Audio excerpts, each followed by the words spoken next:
Olá, meu nome é Alexandre Gori Maia e esta é a aula de multicolinearidade. É o capítulo 10 do livro Econometria, Conceitos e Aplicações.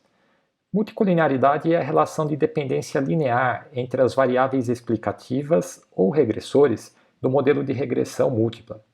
Nessa aula, nós veremos o conceito de multicolinearidade, suas consequências, como identificá-la e possíveis medidas paliativas que podem ser tomadas para evitá-la. Seja um modelo de regressão linear múltipla com dois regressores x1 e x2.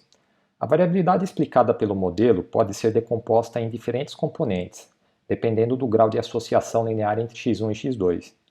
Primeiro, imagine que não haja relação linear entre x1 e x2.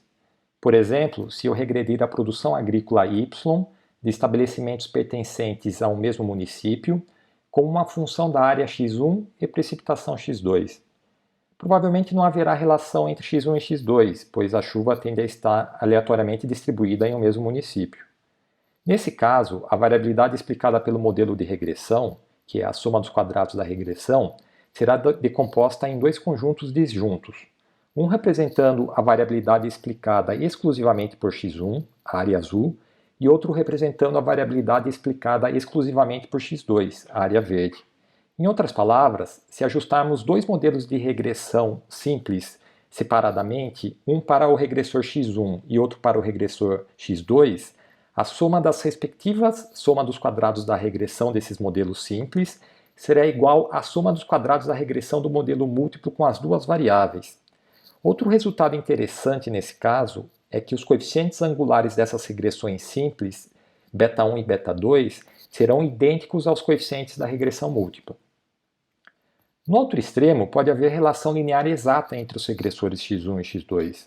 Por exemplo, se eu regredir a produção agrícola y com uma função da área medida em hectares x1 e da área medida em metros quadrados x2. A área em hectares é igual a 10.000 vezes a área em metros quadrados, ou seja, há uma relação linear exata entre x1 e x2. Nesse caso, os conjuntos x1 e x2 vão se sobrepor, e não há como decompor a variabilidade da regressão devida isoladamente a cada regressor. Ou seja, será impossível estimar a contribuição isolada de cada regressor e seus respectivos coeficientes betas. Os exemplos apresentados no slide anterior são casos extremos. O mais comum é termos algum tipo de relação linear entre os regressores, mas não uma relação exata. Por exemplo, se regredirmos a produção y como uma função da área x1 e do crédito para a produção x2.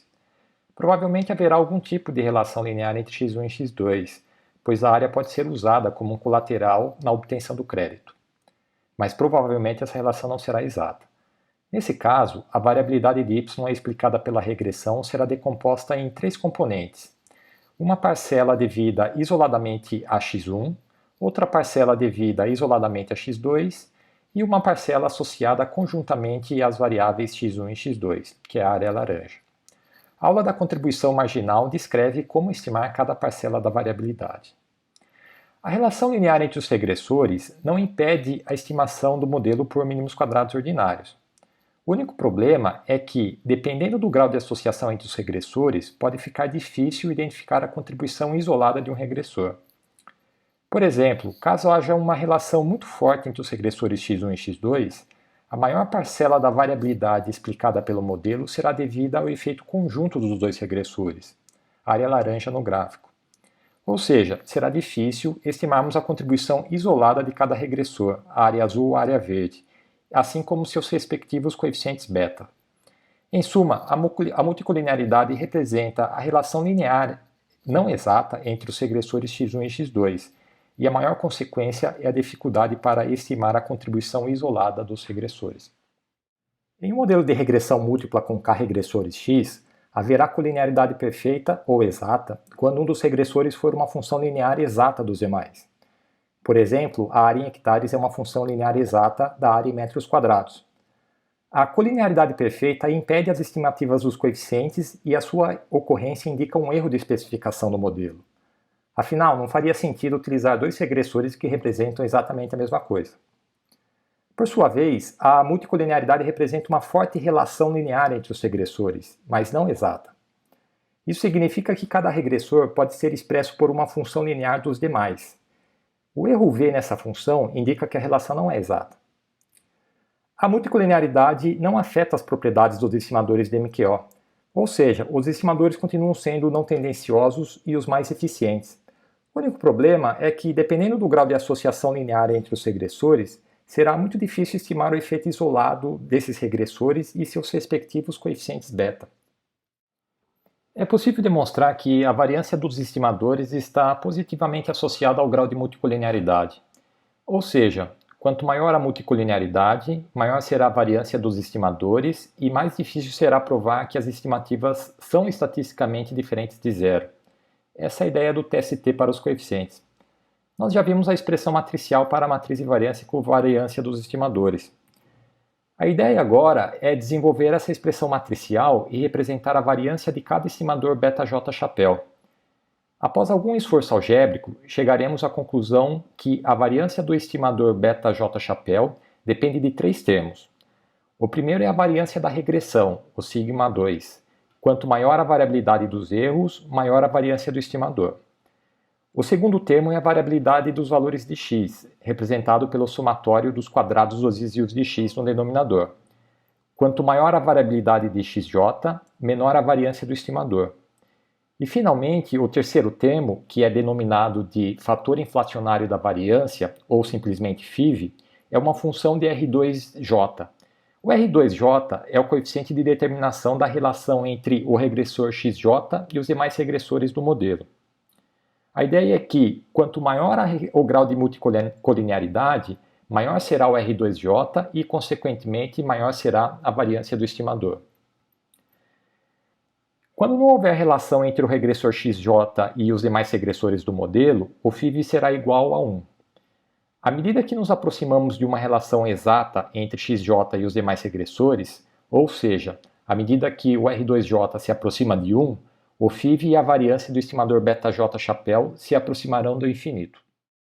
A partir dos conceitos apresentados, é possível definir algumas regras básicas para identificar a multicolinearidade. A primeira é o conflito entre a estatística F da tabela nova e as estatísticas T para os coeficientes. O modelo que apresenta contribuição significativa para explicar a variabilidade de y apresentará uma estatística F significativa. Mas pode ser que, devido à forte relação entre os regressores, a maior parcela da variabilidade explicada pelo modelo se deva à contribuição conjunta dessas variáveis. Nesse caso, as contribuições isoladas dos regressores seriam relativamente pequenas, e ficaria difícil provar que essas são estatisticamente diferentes de zero, sobretudo pelo fato de a multicolinearidade inflacionar a variância dos estimadores. Para confirmar a existência de multicolinearidade, basta relacionar cada regressor XJ aos demais regressores do modelo. Valores elevados para os coeficientes de determinação desses modelos, os R2J, indicam a presença de multicolinearidade. Não há uma regra universal para o que significa uma relação forte, mas o impacto da multicolinearidade no inflacionamento da variância passa a crescer relevantemente a partir de um R2J igual a 0,8. O FIV, que é uma função desses coeficientes de determinação R2J, mede o grau de inflacionamento da variância, ou seja, quantas vezes a variância está sendo aumentada pelo grau de multicolinearidade entre os regressores. Valores de FIV acima de 5 são considerados razoavelmente problemáticos para os testes de significância dos coeficientes. Este é o exemplo 2 do capítulo 10 do livro. Nós temos informações de 8 países para emissões de carbono, a variável CO2, PIB e população. Supondo que a emissão de carbono seja uma função linear do PIB e da população do país, nós teremos essas estimativas de MQO para a relação. Minha preocupação agora é uma possível existência de multicolinearidade no modelo, uma vez que PIB e população tendem a estar correlacionados positivamente. O primeiro passo para identificar os impactos da multicolinearidade é identificar potenciais conflitos entre a estatística F da tabela nova e as estatísticas T para os coeficientes. A estatística F é significativa a 2%, ou seja, eu estaria sujeito a uma probabilidade de erro de apenas 2% se afirmar que as variáveis PIB e população contribuem para explicar as emissões de carbono. Ou seja, o modelo é significativo para explicar a variabilidade das emissões. Todavia, ao analisar as estatísticas T separadamente para os coeficientes, eu não identifico nenhuma contribuição isolada significativa. A probabilidade de erro ao afirmar que o PIB contribua isoladamente para explicar a emissão de carbono é de 27%. E a probabilidade de erro ao afirmar que a população contribua isoladamente para explicar a emissão de carbono é de 86%. Ou seja, o modelo como um todo é significativo, mas as contribuições isoladas das variáveis são insignificantes. A conclusão é que a maior parte da variabilidade das emissões estaria sendo explicada pelo comportamento conjunto do PIB e população, área laranja na figura, indicando uma forte relação entre essas variáveis. Agora eu resolverei o mesmo exemplo 2 do capítulo 10 no R. A rotina é basicamente a mesma que eu utilizei nas resoluções dos exemplos dos capítulos 6, estimativa dos coeficientes, 7, tabela nova e 8, inferência para os coeficientes. Primeiro eu atribuo os valores das variáveis, em seguida eu defino as matrizes e os parâmetros para obter os estimadores de MQO, e essa parte da rotina vai obter as estimativas de MQO utilizando a expressão matricial. Pronto, já obtive as estimativas. Em seguida eu estimo a soma dos quadrados, os quadrados médios e o coeficiente de determinação. Executo essa parte. O R2 é igual a 0,78, indicando que uma parcela expressiva da variabilidade do CO2 é explicada pelas variáveis PIB e população. Em seguida, eu calculo a estatística F e o valor P associado a essa estatística, que vai ser igual a 2,3%, indicando que a contribuição do modelo como um todo é significativa. O próximo passo é estimar a estatística F. Para isso, eu preciso, primeiro, estimar a matriz de variância e covariância dos estimadores de MQO. Em seguida, eu calculo as estatísticas T, que são dadas pela razão entre as estimativas dos coeficientes beta, pelos respectivos erros padrão. Em seguida, eu calculo os valores P associados a cada uma dessas estatísticas T. E as estimativas que nós obtivemos sugerem, novamente, que as contribuições isoladas das variáveis PIB e população são insignificantes. Ou seja, há fortes indícios de multicolinearidade no modelo, o que dificultaria a identificação dos efeitos isolados dessas variáveis independentes. Apesar de o modelo como um todo ser significativo, eu não posso afirmar que os coeficientes betas sejam estatisticamente diferentes de zero. Para nos certificarmos a existência de multicolinearidade, basta relacionar os regressores. Por exemplo, eu ajustarei o modelo para o PIB como uma função da população pelo médio mínimo dos quadrados ordinários. As estimativas pouco interessam agora, o principal resultado de interesse é o R2 desse modelo, e o R2 desse modelo é igual a 0,889. Ou seja, há uma forte relação linear entre PIB e população, o que justifica a minha preocupação com os impactos da multicolinearidade no modelo anterior para as emissões de carbono. O próximo passo é estimar o fator inflacionário da variância para a variável PIB, que nesse caso será igual a 8,98. É um valor bem elevado. Considerando que o valor mínimo do FIV é 1, a variância do estimador beta 1 chapéu estaria sendo inflacionada por um fator próximo de 9.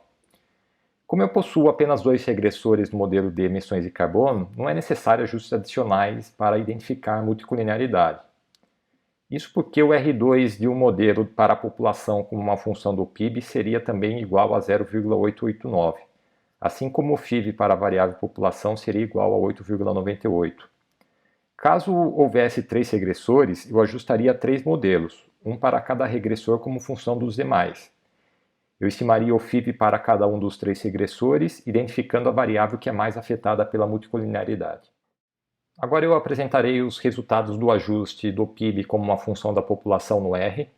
A rotina é basicamente a mesma da anterior, eu apenas adaptei a definição do vetor y, que agora contém a variável PIB, da matriz x, contendo agora a variável população, e o parâmetro k, que agora é igual a 1, pois eu tenho apenas uma variável independente no modelo.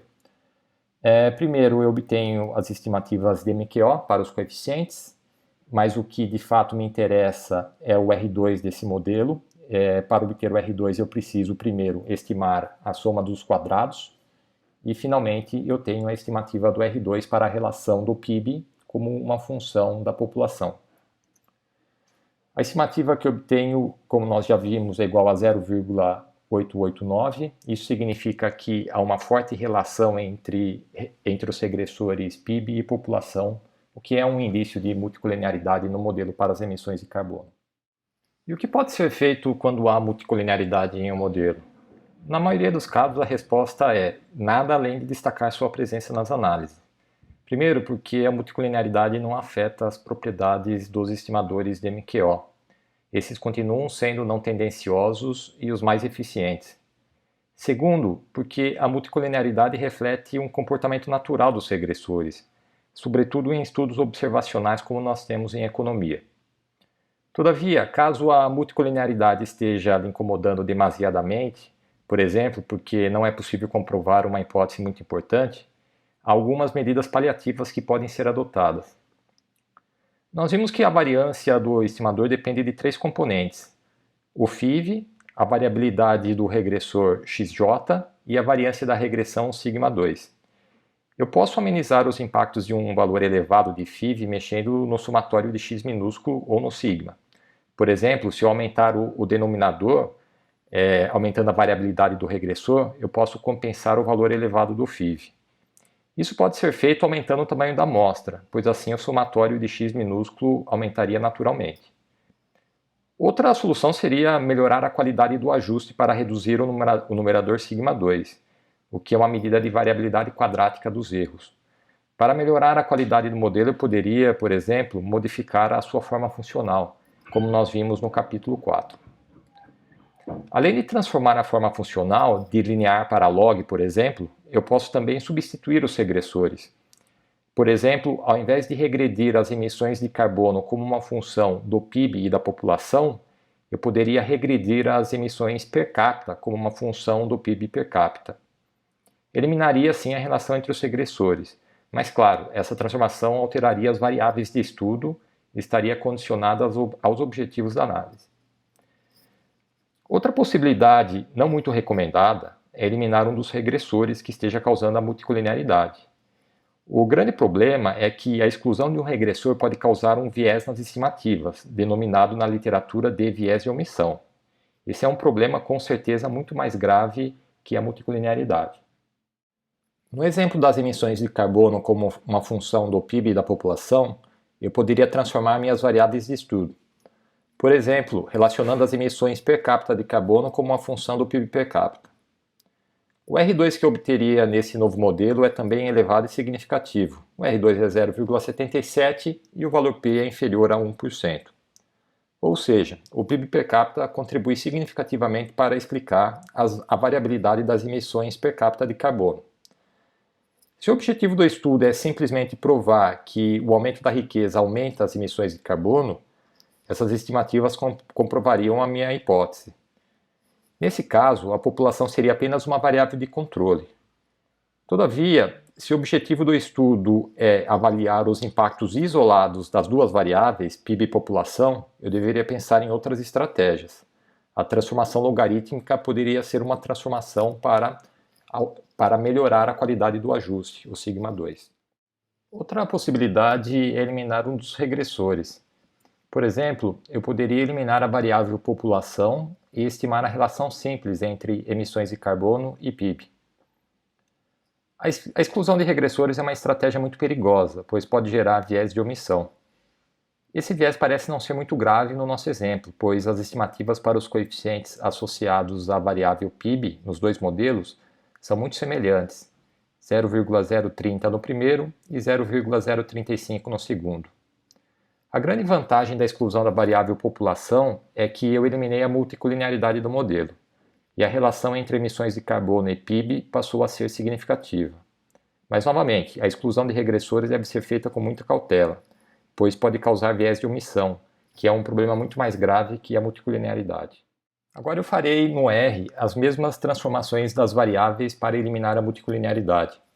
Primeiro, eu ajustarei um modelo com as variáveis transformadas, emissões per capita como variável dependente e PIB per capita como variável independente. A rotina para estimar os coeficientes por MQO é basicamente a mesma que nós utilizamos nos exemplos anteriores, mudando apenas a composição do vetor y e da matriz x.